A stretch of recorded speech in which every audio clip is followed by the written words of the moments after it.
You mentioned the Cincinnati quarterback. You were talking about the college Cincinnati quarterback. That NFL Cincinnati quarterback, Joe Burrow. And I don't know if you remember this. I feel like I'm going to meander a little bit on this, but I've been trying to talk to people about for years about what it is at Alabama and what the pressures are and how Nick Saban has been so good that you haven't seen the monster get tested. I was watching Get Up on Thursday, and they was up there talking about how, the idea of DeBoer going to Michigan. They're like, what, are you saying that Michigan has just world's lower standards than Alabama? Yes, that is exactly what I'm saying. And you guys, it's just been too long. You don't remember what it was, right? When Joe Burrow got drafted by the Bengals, a lot of us were like, hey, man, you don't have to do this, right? You can get yourself to another place. And Bengals fans were obviously upset, didn't like the talk, all of this stuff. But in the end, we've been here for a long time over here. We've seen what this has been since 1988, okay? Now Joe Burrow, this is what we was talking about. Now, I don't know. Maybe he's sad with the rest of his life. But who was it that made I think it's Stephen A. Smith that may have, and others probably made this distinction after the game where he said, they asked him if he had a problem with the team. He's like, being in Cincinnati. He was like, I have no problem with Cincinnati. He didn't say, I have no problem with the Cincinnati Bengals. Right. He said he had no problem with Cincinnati. Retro. Jamar Chase said he needed to go hang out at Buddy's house. Saying got to make sure that this guy, gets up, shaves in the morning, gets the teeth brushed, puts gas in the car, the whole thing. And it's funny. It's funny that you brought up the college football program as an allegory, because I think about Joe Burrow maybe trying to be what Nick Saban was to LSU when he's sitting across from the Brown family, right? Where you walk in the building and you say, hey, I'm good enough to win here. Right. But what's happening around the rest of me, it ain't up to standards. Right. And we've seen them try to swing that weight around. And I think that it's kind of bitten them in the ass a bit. Right. It's nice having two great wide receivers. It ain't so nice having a defense giving up 30 points per game. Right. And you got to make tough decisions as an organization. And I think that Burrow's heart's in the right place. And I can totally understand the frustration. And if you're him, you've also got to consider, man, like, where do you go from here? Because the last place you want to be is in Las Vegas. If Geno Smith retires and Pete Carroll leaves and Tom Brady goes and gets you, and now you're stuck with another owner who's just now starting to get money and has not demonstrated that he knows what to do with it, right? So I think if you're Burrow, you just kind of got to keep leaning on the Browns, keep leaning on the Bengals, keep leaning on the Brown family, and see if you can get more gains to kind of build this thing out. Because otherwise, if you leave that owner to his own devices, you're still going to be wheeling out projector screens to serve as podiums for your press conferences. Yeah, but I also say this too. Burrow's a blessing and curse quarterback in that his superpower is the patience and the willingness to wait and move until something happens, right? Yep. But I've referenced this many times over the years. Sacks taken are a quarterback stat. Yep. And he takes a lot of sacks. Like, I've seen people try to make the comparison and be like, yo, he takes even more sacks than Andrew Luck. Yeah, he does, because Andrew Luck got the ball out of there, right? Those offensive lines weren't bad every year for him. But the key was, and that's the point, is that Andrew Luck figured out how to get the ball out. Some of Joe Burrow's misery is self-induced, right? But he ain't even played that much this year to be so sad. Like, I get why Jamar Chase is sad. He was out there with Jake Browning and the ghost of Joe Flacco. Right. And I wonder for him, what's happening behind them walls to have him talking about, I need to find my fun in football again. And some of this is injuries, like you said. Some of that is kind of self-induced with the way that he wants to play. I think that he would probably benefit from borrowing a little bit of what we've seen from Dak Prescott, right? After he broke his ankle, he came back and said, you know what I don't want to do?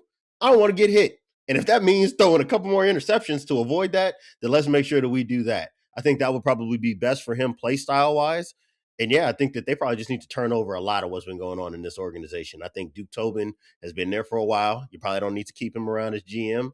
And I think that they need to kind of find another defensive coordinator that can do for them what Lou Anarumo did in 2021 and 2022. Counterpoint. Who the hell trying to take them jobs, bro? Not me.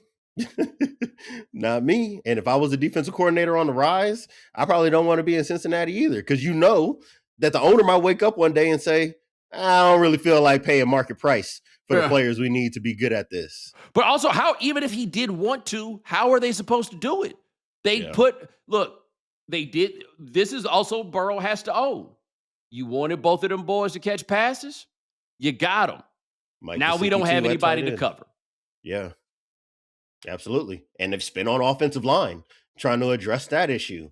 I mean, it's a zero-sum game in a salary cap sport, buddy. You know, every game that we put forth for you on offense is going to have a cost on the other end. And that's how guys like Jesse Bates end up in Atlanta. That's how DJ Reader ends up elsewhere. You know, that's how all these guys end up leaving. And certainly, you know, after a few years, you look up and it's like, man, what happened to the team that was forcing turnovers against Tennessee in the divisional round, right? What happened to the team that was beating Kansas City, you know, in a divisional round of a playoff game? It's really hard, I think, for them to kind of find a balance. And if you're Joe Burrow and you request a trade, I would just be very, very careful about what can land on the other side of that, because it ain't no guarantee that it's Sean McVay who's going to be your next head coach. Well, there's the other part too. You go ask Mike Brown for a trade, and he'll be like, duly noted. All right. Yeah. We've seen that. We've seen this game played out before. Yeah. People in hell want ice water, baby. Like, what's that got to do with me? Okay. Right. Like, no, okay. He wants to play somewhere else. I don't care. You want to go play somewhere else? Like, what do you like? This is where the NFL becomes the NFL, right? Yep. Like Carson Palmer sold his house and still hadn't been traded. Right. Literally had to say, I am going home. No, not to my home in Cincinnati. I am going back to Orange County, California, and you're going to have to see me another time. And he got lucky because the only reason that trade happened was Al Davis died, and Hugh Jackson had the keys and was like, all right, let's go ahead. And looking back, it only worked out but so well, but it was probably the right decision. Like, 100%. if in this day and age, you traded 2 first-round picks for, even though that was not the best version of Carson Palmer, but at that time, that version of Carson Palmer, 2 first-round picks in this day and age, we're not really tripping on you doing that. Okay, right? But otherwise, he'd have been right there. Mike Brown don't care about losing at all. Clearly, he ain't tripping about no losing because he ain't done nothing to change it when they lose. No, it doesn't offend him in the least. Again, people are gonna find out. This is not like, if I'm Joe, look, man, do what you got to do to put on a happy face, brother. Like, I'm not saying I don't care how you feel, but I'm saying don't nobody else. Hey, look inward, okay? That's all I can tell you.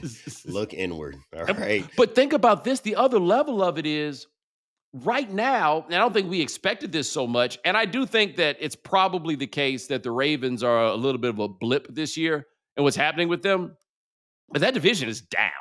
Like, the idea that we are at once talking about, should you fire Mike Tomlin, and the Steelers are probably going to win this division.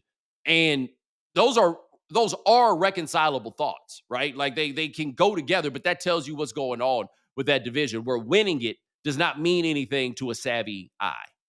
Right. And I think that, that probably informs how Joe Burrow feels. I'm sure that Lamar Jackson probably feels the same way. Like, what do you mean the 1 year that Kansas City is not the behemoth that has been for the entirety of our careers, we don't have any access to go compete at that level, right? We can't be Josh Allen right now, where you just feel like, man, just get me in the dance. Right. And I'll probably get us to the AFC Championship game just on the sheer force of my greatness. I think if you're Burrow, you've got to feel like, man, the moment the 15 gets back in Kansas City, even if we try to get this thing upright, we're going to be chasing up this exact same hill all over again. First of all, Josh Allen better get this done this year. Otherwise, it's going to be very interesting to see what happens. This is one of them I don't want to hear it type seasons. Yeah, I don't want to hear it. I know the defense is bad. I know you ain't got no number 1 receiver. Guess what, buddy? I don't want to hear it. Yeah. Well, my buddy Nick makes the point that, and he's right about this, that the legend of Josh Allen in the postseason has been padded by the 7th playoff team. 100%. They've been 2, and they get the 7 at home, and they be wearing their asses out. Yep. And then the other games, it doesn't quite go this way. But all in a world where people feel like it's quarterback versus quarterback, the rest of the quarterbacks are out of here. They're not there. This is the time. But for the Bengals also, before we go into break, the same thing we said about Tua apply to them. Joe Burrow think that they can trade and then go do what? Right. And then go get... What's waiting on you? What's waiting on you on the other side of this? Right. That's my thing. Look, they already did the thing that most people would advise, and it didn't work out badly for them, which is they took the serviceable 2nd-round pick quarterback, and they rode that for about a decade, and the ceiling for those teams, you could claim that ceiling was Marvin Lewis. It wasn't. The ceiling was Andy Dalton. And we all know that the ceiling was Andy Dalton, right? Then they got Joe Burrow. And they went to a Super Bowl and an AFC championship game. I want to be traded. Yeah, right, buddy. Yeah. They'd be like, hey, I hear you. Look, I'm going to call you back, okay? Exactly. What happened? Joe talking crazy. All right. He ain't going a damn place. That boy ain't going nowhere.